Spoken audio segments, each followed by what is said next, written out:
Hello guys, so welcome to another YouTube tutorial. My name is Prince Dynamic and I welcome you to another video. In today's video, we'll be talking about something very important. But before we go straight into that, if you are already a subscribed member of this channel, please just go ahead to give this video a thumbs up, and you can probably leave a comment if there's something you'd like to say. And if you are just seeing this video or if you're just coming across this platform for the first time, please do well to subscribe to my channel and click on the notification button to get notified whenever I post a new video like this.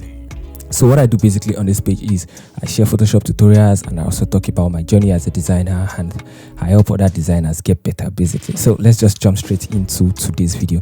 In today's video, what we'll be doing basically is that would be talking about the documents that you should have as a graphics designer. So now, I don't know if there are millions of documents, but whatever I'm going to be sharing with you today is going to be what I do and documents that I have personally as a creative person.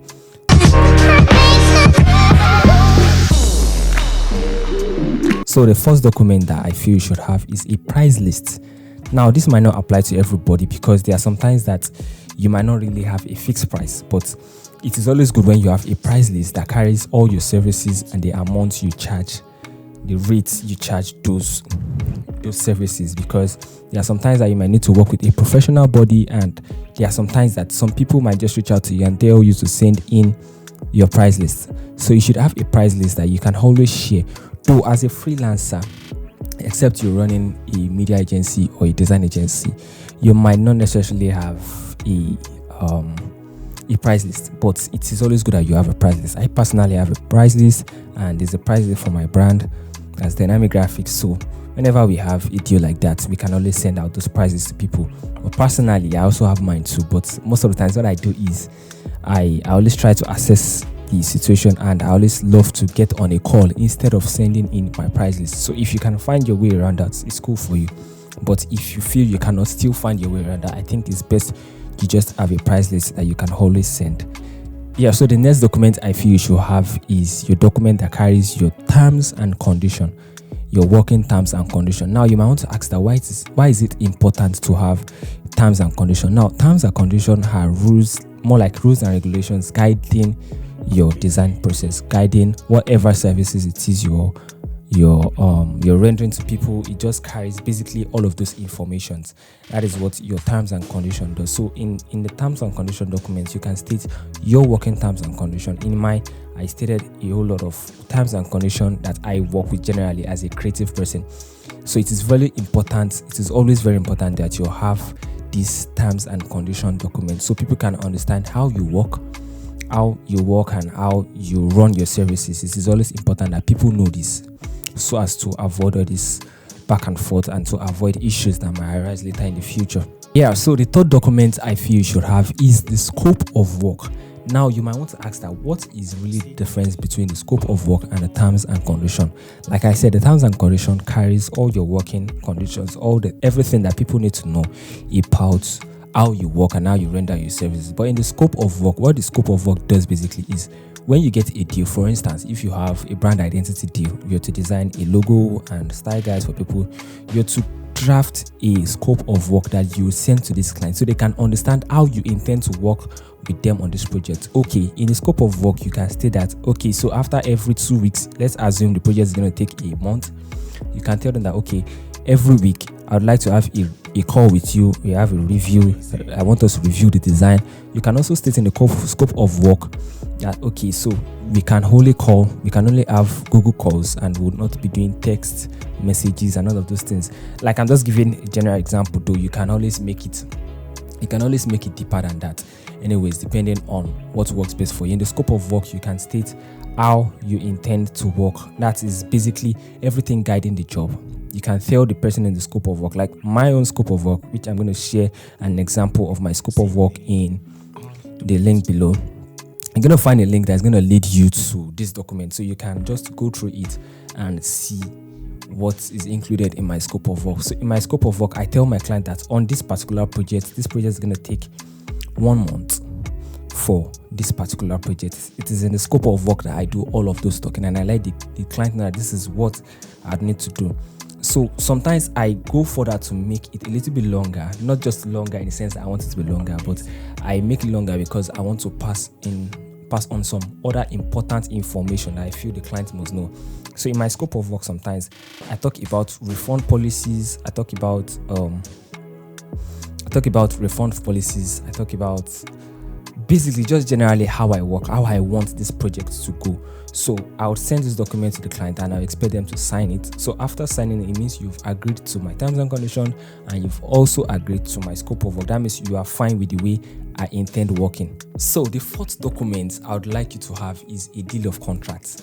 Now, what is a deal of contract? What a deal of contract basically does is that after you've discussed all of these things, after when the person has seen your scope of work, and in a deal of contract, it shows that, okay, so we have a contract guiding us and the client needs to sign this document because that is why it's called a deal of contract, to show that we have a contract.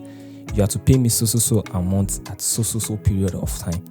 It is very important that your client gets to sign this project because when you sign all of this project, in case if there might be any issue that might arise in the course of doing this project or maybe after this project, the contract, the agreement of contract actually states everything that guides basically everything that has to do with money, that has to do with your payment. So the client will know that, okay, even when I'm only refunding 80%. All of these things would have been stated in your scope of work and you can also state them in your deal of contract. So the deal of contract binds you and your clients together, telling the client that you've agreed to my terms and condition and you are agreeing to my terms and condition, and the client is also telling you that yes, I have agreed to your terms and condition with the help of the deal of contract. So if peradventure anything comes up, you can always sue your client, and your client can also sue you because it is deal of contract. In the contract of agreement, that is where you also state things like NDA, there's non-disclosure agreement. You have to come to a consensus and both look at it together and be sure that this is what you want to do, because it is very important and this just helps you save a whole lot of stress. Now, there's something I would want you to know, and it is very important. If you are just coming up as a designer and you are scared of all of this, I think it is best you just try to talk things out with your clients, because once you proceed into